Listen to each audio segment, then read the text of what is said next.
Sameer, very good morning. കഴിഞ്ഞ ദിവസം എല്ലാവരെയും ഉലച്ച ഒരു വാർത്ത മലപ്പുറത്തു നിന്ന് വന്നിരുന്നു. 16-കാരൻ 14-കാരിയെ കൊലപ്പെടുത്തുന്നു. അതും വളരെ ക്രൂരമായി പീഡിപ്പിച്ചതിന് ശേഷമാണ് നൽകിയത്. അപ്പോൾ ഈ ആൺസുഹൃത്ത് എന്ന് പറയുന്ന ഈ 16-കാരൻ ഇപ്പോൾ ജുവനൈൽ ഹോമിലാണ് എന്നാണ് മനസ്സിലാക്കുന്നത്. ഈ കേസുമായി ബന്ധപ്പെട്ട് ഇന്ന് പോസ്റ്റ്മോർട്ടം നടക്കാറുണ്ട്. മറ്റു വിവരങ്ങൾ എന്തൊക്കെയാണ്? ഒപ്പം തന്നെ ഈ ദേശീയപാത 66 വെങ്ങളം രാമനാട്ടുകര റീച്ചിൽ സ്ഥാപിച്ച പന്തീരങ്കാവ് ഒളവണ്ണ ടോൾ പ്ലാസയിലെ പ്രതിഷേധങ്ങളുടെ പശ്ചാത്തലത്തിൽ കോൺഗ്രസ് നേതാക്കളുമായി ഇന്ന് കളക്ടർ നടത്തുന്ന ഒരു ചർച്ചയുമുണ്ട്.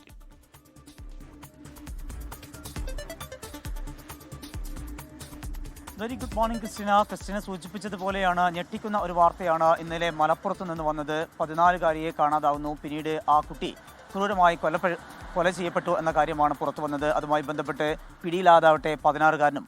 ആ സംഭവവുമായി ബന്ധപ്പെട്ട് കൂടുതൽ ഡെവലപ്മെൻറ്റ്സ് ഇന്ന് ഉണ്ടാകും. അതുമായി ബന്ധപ്പെട്ട ഏറ്റവും പ്രധാനപ്പെട്ട ഒരു കാര്യം പെൺകുട്ടിയുടെ പോസ്റ്റ്മോർട്ടം ഇന്ന് നടക്കും എന്നുള്ളതാണ്. മഞ്ചേരി മെഡിക്കൽ കോളേജിൽ വെച്ചുകൊണ്ടായിരിക്കും ഈ പെൺകുട്ടിയുടെ പോസ്റ്റ്മോർട്ടം ഉണ്ടാവുക. രാവിലെ 10 മണിയോടുകൂടിയായിരിക്കും പോസ്റ്റ്മോർട്ടം നടപടികൾ ആരംഭിക്കുക. ഇപ്പോൾ ജുവനൈൽ ജസ്റ്റിസ് ഹോമിലാണ് ഈ ആൺകുട്ടിയുള്ളത്, ഈ 16-കാരനുള്ളത്, ഈ കേസിലെ പ്രതിയായിട്ടുള്ള ഈ കുട്ടിയുള്ളത്. ആ കുട്ടിയെ ഇന്ന് ജുവനൈൽ ജസ്റ്റിസ് ബോർഡിന് മുമ്പാകെ ഹാജരാക്കും. അതുമായി ബന്ധപ്പെട്ടുള്ള തുടർ നടപടികളും ഉണ്ടാകും. വളരെ ഏറെ ഞെട്ടിക്കുന്ന ഒരു സംഭവം തന്നെയായിരുന്നു ഇന്നലെ മലപ്പുറത്ത് ഉണ്ടായിരുന്നത്.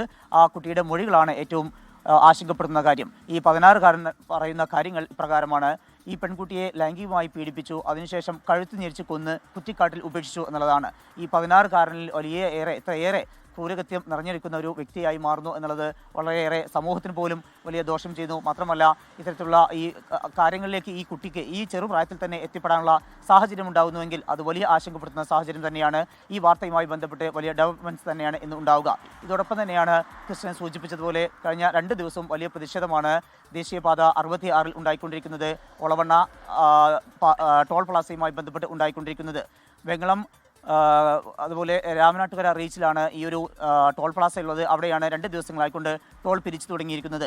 ഇപ്പോഴും ടോൾ പിരിവ് തുടരുന്നു. എന്നാൽ സർവീസ് റോഡുകൾക്ക് അതിൻ്റെ പൂർണ്ണമായിട്ടുള്ള ഒരു തോതിലേക്ക് അതിൻ്റെ പ്രവർത്തനം സജ്ജമായിട്ടില്ല. അതിൻ്റെ നിർമ്മാണ പ്രവൃത്തികൾ പൂർത്തിയായിട്ടുമില്ല.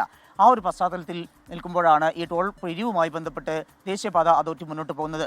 അതുമായി ബന്ധപ്പെട്ട് വലിയ പ്രതിഷേധം കഴിഞ്ഞ 2 ദിവസങ്ങളിലും ഉണ്ടായിരുന്നു. അതിൻ്റെ അടിസ്ഥാനത്തിലാണ് ഇപ്പോൾ കളക്ടർ ഇന്ന് ഒരു യോഗം വിളിച്ചിരിക്കുന്നത്. പ്രധാനമായും DCC പ്രസിഡന്റ് അതുപോലെ തന്നെ കോൺഗ്രസിൻ്റെ നേതാക്കളൊക്കെ തന്നെ ഈ യോഗത്തിൽ പങ്കെടുക്കുന്നുണ്ട്. കോൺഗ്രസിൻ്റെ നേതൃത്വത്തിലായിരുന്നു ആ പ്രതിഷേധങ്ങൾ ഉണ്ടായിരുന്നത്. അതുകൊണ്ട് തന്നെ പ്രതിഷേധങ്ങൾക്ക് ഒരു അയവ് വരുത്തുക എന്നുള്ള ലക്ഷ്യത്തോടു കൂടിയാണ് ജില്ലാ കളക്ടർ സ്നേഹിൽ കുമാർ സിംഗ് ഇന്ന് 3:30 കളക്ടറുടെ ചേംബറിൽ യോഗം വിളിച്ചിരിക്കുന്നത്. ഒരു അനുകൂലമായിട്ടുള്ള തീരുമാനം ഉണ്ടായില്ല എങ്കിൽ പ്രതിഷേധവുമായി മുന്നോട്ട് പോകും, റോഡ് ഉപരോധം തുടരും എന്നുള്ള നിലപാട് തന്നെയാണ് കോൺഗ്രസ് നേതാക്കൾക്കുള്ളത്. ഏതായാലും ഒരു അനുകൂല തീരുമാനം ഉണ്ടാവുകയാണ് എങ്കിൽ മാത്രമേ അവരുടെ പ്രതിഷേധത്തിൽ നിന്ന് പിന്നോട്ട് പോവുകയുള്ളൂ. അല്ലെങ്കിൽ കഴിഞ്ഞ 2 ദിവസം ഉണ്ടായതുപോലെ ഇന്നും ഈ റോഡ് ഉപരോധം ഉൾപ്പെടെയുള്ള നടപടികളിലേക്ക് നീങ്ങും എന്ന് തന്നെയാണ് കോൺഗ്രസ് നേതാക്കൾ വ്യക്തമാക്കുന്നത്. ക്രിസ്റ്റിന, ശരി. വടക്കൻ കേരളത്തിൽ നിന്ന് പ്രതീക്ഷിക്കുന്ന വാർത്തകളുമായി ചേരുകയായിരുന്നു സമീർ സി മുഹമ്മദ്. ലോകത്തെവിടെയായാലും ഏത് സമയത്തും 24 വാർത്തകളും ഓഗ്മെന്റഡ് റിയാലിറ്റി പാക്കേജുകളും എക്സ്പ്ലെയിനറുകളും വിശദമായി കാണാൻ ഞങ്ങളുടെ യൂട്യൂബ് ചാനൽ നിങ്ങൾക്ക് സബ്സ്ക്രൈബ് ചെയ്യാം.